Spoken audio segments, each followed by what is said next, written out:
উত্তর আপনি যে ফিতনায় পড়েন নবীর জীবনের মধ্যে আপনি উত্তর পেয়ে যাবেন। আপনি এখন আনন্দিত?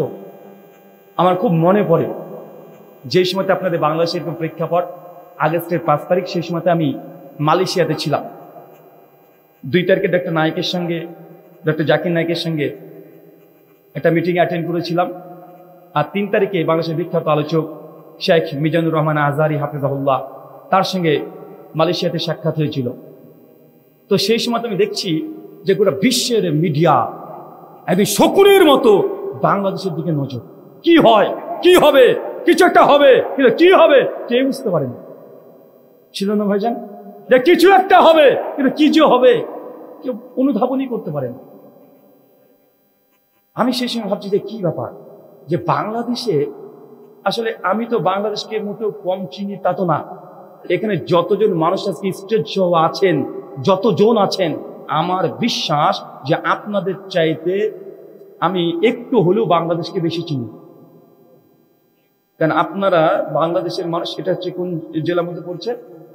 গাইবান্ধা।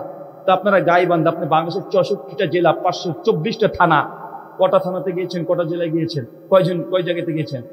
আমাদের তো বাংলাদেশের এমন কোনো জেলা নেই যে আমাদের যাওয়া হয়নি। তা আমার চাইতে আপনি বাংলাদেশ বেশি চিনেন নাকি?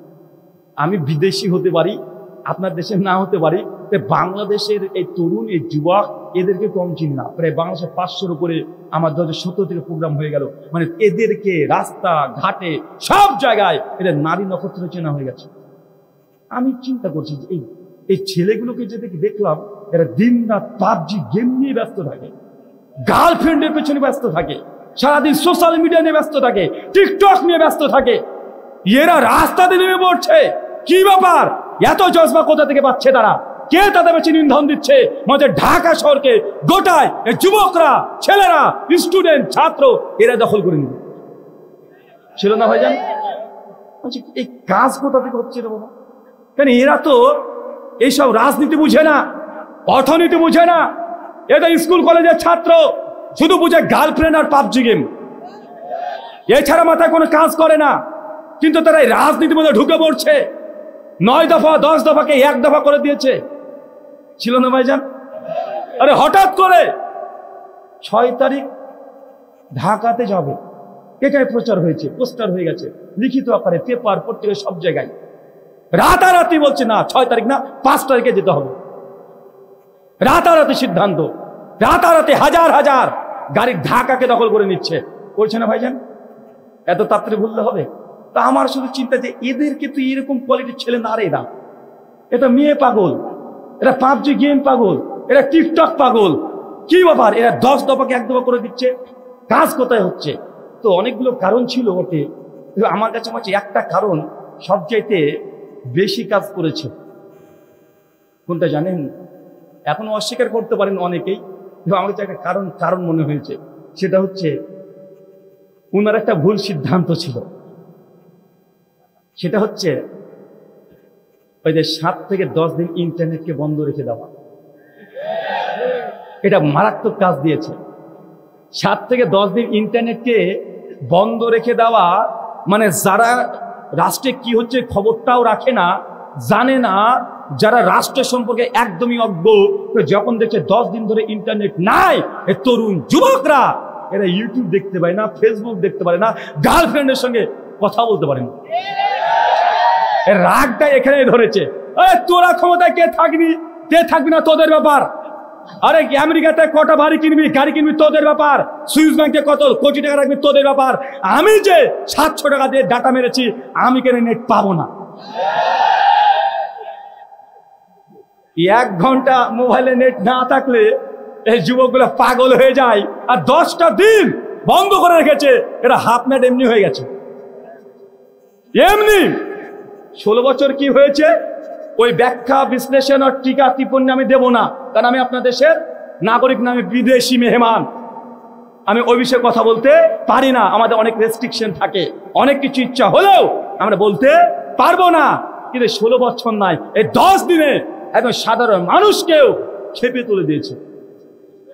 ভেবেছিল যে নেটটা বন্ধ করে মনে হয় কি কি ঘটছে একদম পুরো বন্ধ করে রেখে দেবে, কেউ বুঝতে পারবে না। গুম খুন হত্যা রাজানি সবগুলো করবে, কিন্তু কেউ বুঝতে পারবে না। কিন্তু মাকারু মাকার আল্লাহু ওয়াল্লাহু খায়রুল মাকিরিন। সূরা আল ইমরান 54 নম্বর আয়াতে আল্লাহ বলেছে তারাও চক্রান্ত করেছিল, আল্লাহ কৌশল করেছিল। আল্লাহর কৌশল সব চাইতে বড়, আল্লাহ উত্তম কৌশলটা। দেখেন এইটা যদি নেটটা বন্ধ না হতো, এত দ্রুত মানুষ রাস্তায় নামতো না। একদম ছোট্ট থেকে বড় পর্যন্ত সবাইকে খেপে দিয়েছে। 10 দিন ধরে যারা ইন্টারনেটে বিজনেস করে তার ব্যবসা বন্ধ। প্রবাসীরা বাড়িতে যোগাযোগ করতে পারে না। মানুষকে আদিম যুগের মানুষ বানিয়ে দিয়েছিল। 10টা দিন করেছিল না ভাইজান? আমার মতে এটা একটা কারণ, অনেকগুলো কারণ আছে, তবে এটা মানে ছোট থেকে বড় পর্যন্ত প্রত্যেকের হৃদয়ের মধ্যে একদম রাগ একদম ঢুকিয়ে দিয়েছে। আর ওই স্রোতে ভাসতে ভাসতে ওই পারে চলে গেছে। আর আমরা তো উদার, হ্যাঁ, যাই বলেন, গালি দেন আমাদেরকে, যাই দেন, আমরা হচ্ছে উদার। আজ থেকে 20 বছর আগে কেন তাসমিয়া নাসরিনকে আমরা নিয়েছি না? হ্যাঁ, যত বাতিল প্রোডাক্ট আপনাদের সব আমরা রাখি, এটা ভাবেন না। যত আপনারা বাদ দিবেন তত আমরা সাদরে গ্রহণ করব। তা আমাদের চেয়ে উদার আর কি আছে রে ভাই? আপনি গাল দিলে হবে? গাল দিয়ে 5 পয়সা লাভ নেই। আবার ঘুরে আসেন, দেখেন সাহাবীরা উল্লাসিত আনন্দিত, ওদের যুদ্ধে জিতে গেছে, পতাকা উত্তোলন হয়ে গেছে, গনিমতের মাল তারা একে একে সবাই নিতে শুরু করে দিয়েছে। যেন আপনারা আজকে আনন্দিত উল্লাসিত, আপনারা গনিমত সেদিন নিয়েছিলেন, মনে পড়ছে না? ভেতরের বাইরে কিছুই তো রাখেননি, সবগুলো তো নিয়েছিলেন, নেন নাই? সিনটা মিলছে আপনাদের? হ্যাঁ, একজন পালিয়ে গেছে, দেখেন কাফেররা পালিয়ে গেছে, খালিদ বিন ওয়ালিদ সৈন্য সামন্ত নিয়ে সব পালিয়ে গেছে। কিন্তু খালিদ বিন ওয়ালিদ যেমন তেমন যোদ্ধা না, যেমন তেমন মুজাহিদ না, কঠিন ব্রেন। উনি চিন্তা করছেন যে আমরা হেরে গেলাম, খালিদ বিন ওয়ালিদ হেরে যাবে, হতেই পারে না। চিন্তা করছে, চলে যাচ্ছে। আর ওই যে পাহাড়ের উপরে কয়জন সাহাবী ছিল চাচা? 50 জন। 50 জন সাহাবীদের মধ্যে সঙ্গে সঙ্গে কিছু সাহাবী, অধিকাংশ পাহাড় থেকে নামতে শুরু করে দিয়েছে যে গনিমত গনিমত, আমরা যুদ্ধে জিতে গেছি, আমাদের ভাইরা গনিমত করাচ্ছে, চলো আমরা নিচে চলে যাই, কাফেররা পালিয়ে যাচ্ছে, এই কথা বলছে, নিচে নামতে শুরু করে দিয়েছে। আব্দুল্লাহ বিন জুবাইর আনসারী নেতা সহ চিৎকার মেরে বলছে, খবরদার, কেউ তোমরা নিচে নামবে না, আল্লাহ নবী যতক্ষণ আদেশ না করছে কেউ নিচে নামবে না, খবরদার কেউ যেন নিচে না নামে। যারা নেমে পড়েছে তারা বলছে, তুমি দেখতে পাচ্ছ না কাফেররা পালিয়ে গেছে, গনিমতের মাল বন্টন হয়ে গেল, আমাদের গনিমত পাবো না, গনিমত গনিমত করছে, আর সঙ্গে নিচে নামতে শুরু করে দিয়েছে। পাহাড় ফাঁকা, মাত্র 5-6 জন দাঁড়িয়ে আছে, সবাই চলে গেছে নিচে, গনিমত করতে ব্যস্ত। খালিদ বিন ওয়ালিদ অনেকটা চলে গেছে, ওদের প্রান্ত থেকে অনেকটা মিডলে গেছে, আর এবার তাকাচ্ছে পাহাড়ের দিকে। যখন নিচে পাহাড় দিকে তাকিয়েছে, যে পাহাড় যে 50 জন সাহাবী ছিল আর কেউ নেই, ফাঁকা, মাত্র 4-5 জন আছে। খালিদ বিন ওয়ালিদ সঙ্গে সঙ্গে রণকৌশল চেঞ্জ করে নিয়েছে। বাকি কাফেরদের বলছে, খবরদার, আর এক ধাপ কেউ যাবে না, এখানে থেমে যাও, আমরা আবারও মুসলিমদেরকে আক্রমণ করব। বাকি কাফের কি বলো খালিদ বিন ওয়ালিদ, আমরা যুদ্ধে হেরে গেছি, আমাদের অস্ত্র সবকিছু ফেলে দিয়ে চলে এসেছি, আবার আক্রমণ করবো মানে কিভাবে সম্ভব? খালিদ বিন ওয়ালিদ সঙ্গে সঙ্গে, ওই দেখো দেখো, পাহাড়ের যে 50 জন সাহাবী মুসলিমদের, ওদের জন্যই আমরা ওদের যুদ্ধে আমরা হেরে গেছি। তার উপর থেকে এমন ভাবে তীর মেরেছে, আমরা নিচ থেকে তাকে নিশানায় করতে পারিনি, একটাও নেই, সব নেমে পড়েছে। নিঃসন্দেহে মুসলমান আমাদের ছুঁয়ে আসে গনিমত, তা এখন পোড়াতে ব্যস্ত হয়ে গেছে, তথা পেছনকার গেট পুরো ফাঁকা হয়ে গেছে, সামনে চলে গেছে, এখন পেছন একদম ফাঁকা, চলো আমরা আবারও পেছন দিক থেকে গিয়ে মুসলিমদের উপরে আক্রমণ করব। চিন্তা করতে পারছেন এবার তার রণকৌশল চেঞ্জ হয়ে গেছে, পেছন থেকে আক্রমণ করবে। কেন বাংলাদেশকে পেছন থেকে আক্রমণ করার চেষ্টা করা হচ্ছে না বারবার? খুলে বলতে হবে নাকি? আমি তো আগে বলেছি সমস্ত কিছু খুলে বলতে পারবো না। কেন ঢাকাতে 200 খানে গাড়ি ঢুকে দিয়েছিল না? ওই যে আনসার নাকি ঢুকে দিয়েছিল না, বাহিনী ঢুকেছিল না কয়দিন আগেই? তো চিটাগাং থেকে ভিকটিম কার্ড, সংখ্যালঘু কার্ড বাংলাদেশে খেলা হলো না? কথা মনে বুঝতে পারছেন না? আমি এর চেয়ে আরো উলঙ্গ করে খুলে বলতে পারবো না। কয়দিন আগেই তো দেখলেন পেছন থেকে আবারও আক্রমণ করে আপনাদের বিজয় এটা মাটির সঙ্গে পায়ের সঙ্গে পদদলিত করার আবারও চেষ্টা চলছে। তাই সাবধান, সতর্ক থাকতে হবে। বাংলাদেশে প্রত্যেকজনকে সতর্ক থাকতে হবে। ফেসবুকে একটা কমেন্ট করতে হলে 10 বার চিন্তা করতে হবে। একটা ছোট্ট ইস্যু খুঁজছে, একটা যদি ছোট্ট ইস্যু যদি পেয়ে যায়, বাংলাদেশের নাম নিশানা হুমকি মুখে পড়ে যেতে পারে। চাচ্ছে গোটা বিশ্বের বড় বড় নেতাদের কাছে দেখাতে যে দেখো কত নির্যাতিত হচ্ছে আমরা। এটা হচ্ছে ভিকটিম কার্ড। পেছন থেকে আক্রমণ করা। উহুদের যুদ্ধে মুসলিমদেরকে পেছন থেকে দিন আক্রমণ করেছে, আবারও নতুন করে পরিকল্পনা চলছে। সাবধান, সতর্ক থাকতে হবে। এর আগে যতটা সতর্ক ছিলেন, আর 5টা বছর যদি সতর্ক থাকেন, ইনশাল্লাহ এই বাংলাদেশে কালেমার পতাকা উড্ডীন হবে ইনশাল্লাহ। যতদিন উড্ডীন না হচ্ছে চিন্তা করে পায়ে ধাপ ফেলতে হবে। আপনাদেরকে ধন্যবাদ জানাই যে বাংলাদেশে যে হত্যা করলো না আলিফ ভাইকে, আপনারা যে কোনো ঘটনা ঘটাননি। তারা চাচ্ছিল যে মুসলমানরা কোনো একটা ঘটনা ঘটাক, চাচ্ছিল। আপনারা কিছু প্রতিক্রিয়া দেননি। অনেক বুদ্ধিমানের কাজ হয়েছে, অনেক সময় সই নিতে হয়। কেন হুদাইবিয়ার ইতিহাস পড়েন নাই? কাফেরদেরকে কাছে নবী যখন সন্ধি করছে, আলামে লিখছেন যে দেখো মোহাম্মদ রাসূলুল্লাহর পক্ষ থেকে কাফেরদের সঙ্গে চুক্তি। কাফেরও যায়, আপনাকে আমি রসুল মানি নাকি? আপনাকে রসুল্লাহ মানলে তো আপনার সঙ্গে যুদ্ধ হবে না। আমরা রসুল্লাহ মানি না, আপনাকে কেটে দেন। যতক্ষণ না কাটবেন ততক্ষণ আমাদের চুক্তি হবে না।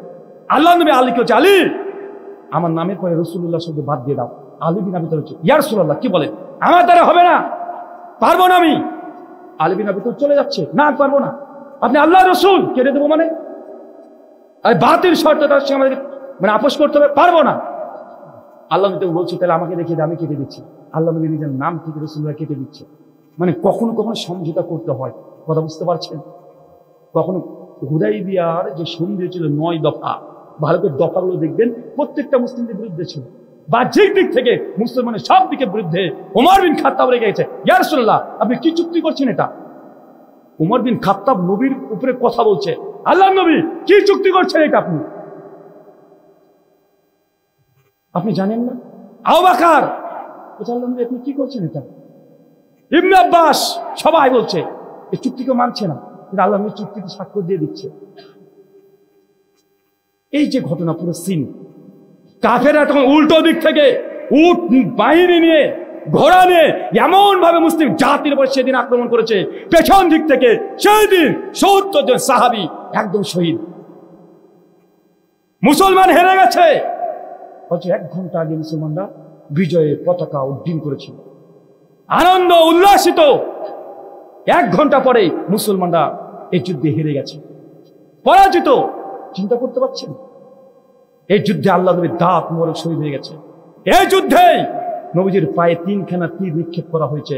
এই যুদ্ধে আমির হামজা তাকে শহীদ করা হয়েছে। সাইদ বিন মুসাইব এই যুদ্ধে শহীদ। জাবের বিন আব্দুল্লাহ পিতা এই যুদ্ধে শহীদ। আবু তালহা ইবনে উবাইদুল্লাহ এই যুদ্ধে শহীদ। বড় বড় সাহাবী এই যুদ্ধে শহীদ হয়ে গেছে। মর্মান্তিক ঘটনা।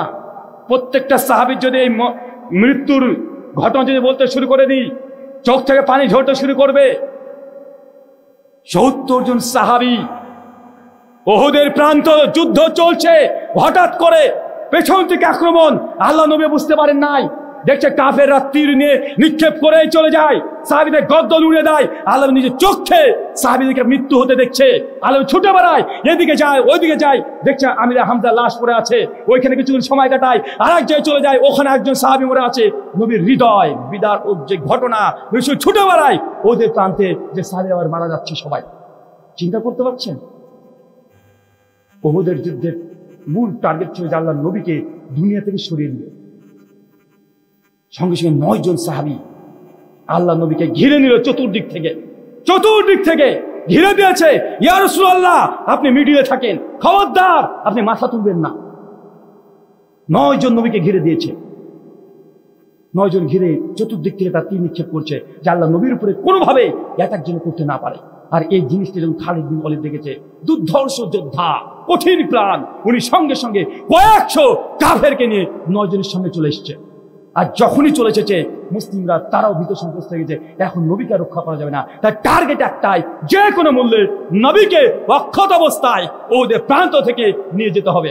আল্লাহ এই সমস্যা তাদেরকে বলছে যে এই সামনে যখন চলে এসেছে 7 জন সাহাবী পর পর তার সেই লড়াই করে ওইখানে শহীদ নবীর সামনে। একজন সাহাবীর জন্য আল্লাহ নবীর জীবন সেই দিন আল্লাহ ওসিলা বানিয়ে তাকে বাঁচিয়ে দিয়েছে। আবু বকর রাদিয়াল্লাহু তাআলা বলছেন, সহিহ বুখারী আবু দাউদের হাদিস,